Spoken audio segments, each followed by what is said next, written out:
everybody, and welcome to my review of Zack Snyder's Justice League, a movie that I probably don't really need to go into too much about what this movie is about. We all know the story about how the Justice League theatrical version that was released in 2017 wasn't really met with a hell of a lot of praise from critics and stuff. And so, of course, there was the whole story about how Zack Snyder had to leave the production and Joss Whedon took over, and the film didn't turn out the way that Zack Snyder had intended. So, of course, there was a huge campaign.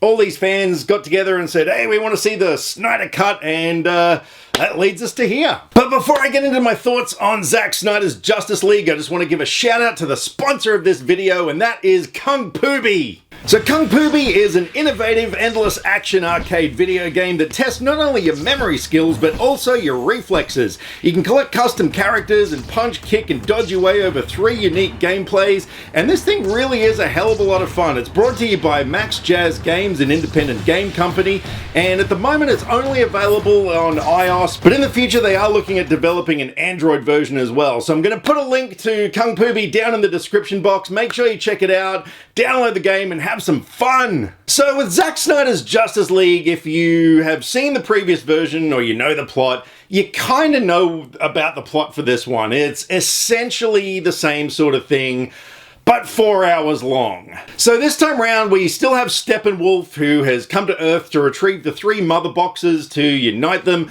Only this time around, he's been sent by Darkseid, who is kind of the Thanos of the DC world. So Darkseid has sent Steppenwolf to do all that in order to basically turn the Earth into another version of Apocalypse so Darkseid can reign. And it's up to Batman to assemble a bunch of metahumans together and try and stop him, and in the meantime, revive Superman so he can come back and help them. And yeah, it's 2017 Justice League, but with a bit more to it. Now, before I get right into this, I am going to do this as a spoiler-free video, because obviously not everybody has seen the movie yet. I probably will do a spoiler talk video because there is a lot that I want to talk about that I can't really straight away. But yeah, I probably will do a spoiler talk video maybe next week. But for now, okay, so Zack Snyder's Justice League, it's not a movie initially that I was really that looking forward to. Mainly because I'm one of those people who actually enjoyed the 2017 version. I thought it was a lot of fun. Admittedly, I am heavily biased towards DC. I've loved DC ever since I was a toddler. So DC is my thing. So yeah, look, I'll admit there probably was some bias involved in seeing all my heroes coming together. But it had its flaws, obviously, but I still had a really good time with it. This movie, this new version of it, though, has really made me understand why people didn't like the 2017 version, because, wow, this one is so much better. Like, I am really happy for Zack Snyder that he got to actually give his version of the film, because I mean, the guy's never even seen the 2017 version. Like, he was so bitter about, having the studio go in and redoing his vision that he hasn't even seen the movie. And, that sort of tells you the level of disappointment that this guy must have been carrying. And so for him to go and actually get to do this, I think that's great. I think, he must be so ecstatically happy. The movie actually starts with a thank you note from Zack Snyder, which I thought was really cool. So like I said, initially I wasn't that excited about it until I found out that what we're getting is essentially a whole new movie. This isn't just like a previous version, with half an hour of extra footage put back in, kind of like the Batman vs. Superman Ultimate Edition, where it's just, padded out a little bit to make it better. This time around, it is a really, really different movie. And yeah, that is a good thing. There are a couple of things from the previous version that have been left out that I kind of missed, because there were a couple of favorite moments from the previous version of mine, but they weren't really things that changed the plot in any sort of way. But in terms of all the new stuff that we're given, oh man, it's big. This movie is really big, and I'm not just talking about the runtime. A lot of scenes have been changed in ways to make them grander. Things like when Steppenwolf steals the mother box from the Amazons. Like, that whole scene is really different. And like I said, much bigger. And even just things like some dialogue scenes, like when Batman first meets Arthur Curry, you know, in that little sort of fishing town in Iceland, I think it is. Yeah, that scene plays out a lot differently and a bit more serious in tone. And this film was really interesting in seeing how editing can change a scene and give things a different tone, you know, a little bit more serious. Like, overall, the movie was a little more serious. There is still some humor in there, and not just some stuff from the previous version that was left in, but there are some new gags as well, which I, you know, thought, yeah, they were quite welcome. In terms of the overall look of the film, yeah, like, this was another thing, you know, people criticize the previous version, like, with the end scene, you know, fighting under a red sky and stuff, which I thought looked cool, you know, I thought, okay, there's no real reason for the sky to be red, but it looks pretty awesome. Whereas this time around, you know, that's gone, and yeah, for this version of the film, it definitely works better. Like, I kind of like both versions for what they are, you know, as like sort of two separate entities. But the thing I probably love the most about this film is how much deeper you go into the characters and how much fuller they appear. Like Steppenwolf, for instance, you know, he's no longer just this villain who is there to do a thing. Like, he answers to somebody and he has a purpose for what he's doing now. And I wouldn't say you feel sympathy for him, but you know, he's one step closer to Thanos, who had a reason for everything he was doing.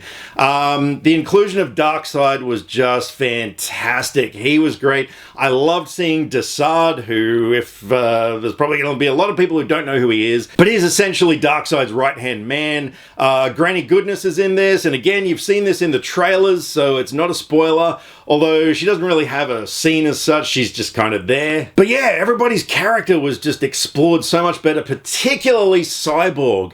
Now, that is a character who really got pushed aside a lot in the previous version, I'll admit.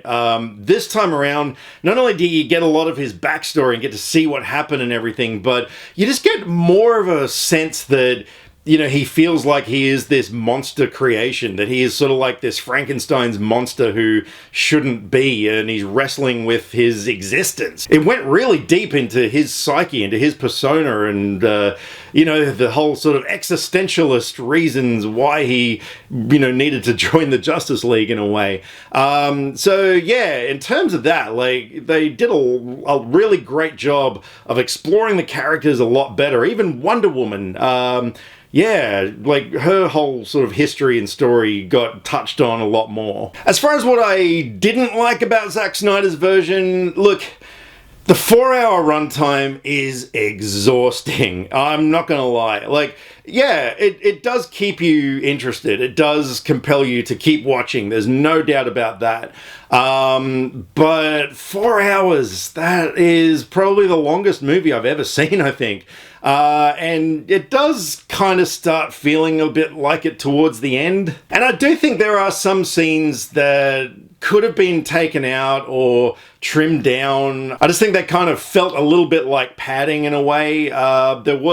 It did sort of feel in parts like Zack Snyder was just like, all right, I get to do what I want. I'm just going to throw everything into this thing. Yeah, which, you know, it's cool. Like, yeah, I mean, we got a 4-hour movie, you know, which is a lot, and it's going to please the fans, but, I don't know. But look, overall, yeah, despite the extremely long run time, I mean, look, by all means, you know, cut it in half, watch it over, you know, a couple of days or whatever. But yeah, look, I was really happy with this version. I'm still happy with the previous version. I still like it. It's still, you know, a different take on that movie, but in terms of which version I would prefer, if I had a choice, I'd probably go with Zack Snyder's version, although I'd be wishing the whole time that it was an hour shorter. But no, I probably would go with this version. mainly because it is a better movie. It is a better constructed movie. There's no doubt about that. Like, the first one was an entertaining piece of popcorn cinema. This time around, you know, we're given, like, yeah, a real movie. And I respected it for that. I really did. So... yeah, like I said, you know, the two of them, they have a lot going for them. They still have their flaws. So that being said, I think Zack Snyder's Justice League, yeah, it wasn't quite perfect. Like I said, the runtime was a little bit long. There were a few scenes that I thought dragged a little bit. The visual effects, for the most part, were top notch. There were a couple of moments that didn't quite sit well with me. But yeah, look, overall, it is a cracking movie. It is a really great film. If you're a fan of DC, you're gonna absolutely love this thing. And I'm gonna give Zack Snyder's Justice League a 9 out of 10. And for those of you wondering about the Joker scene, yeah, that was kind of one of the things that I sort of felt was maybe just sort of felt a little shoehorned in, but I'm going to get more into that in my spoiler discussion with this, because yeah, there's a lot to talk about with that scene that I can't really get into right now, so I'm going to leave that for now. So there you go. This is actually my first movie review for this year. Yeah, sorry I've been a bit slack on the old channel lately. I've just been doing nothing but live streams lately, which, yeah, has been a lot of fun, but there just hasn't really been any movies that have made me feel motivated enough to actually sit down and talk about them. But yeah, this one I definitely wanted to talk about, of course. Next week there's Godzilla vs. Kong, which I'm also looking forward to, and I'm going to have a guest on that review as well, so stay tuned for that one. But in the meantime, if you have seen Zack Snyder's Justice League, and I know many of you have, or yeah, you're probably about to, because this thing's dropping in a few hours' time, I'd love to know what you guys thought of it.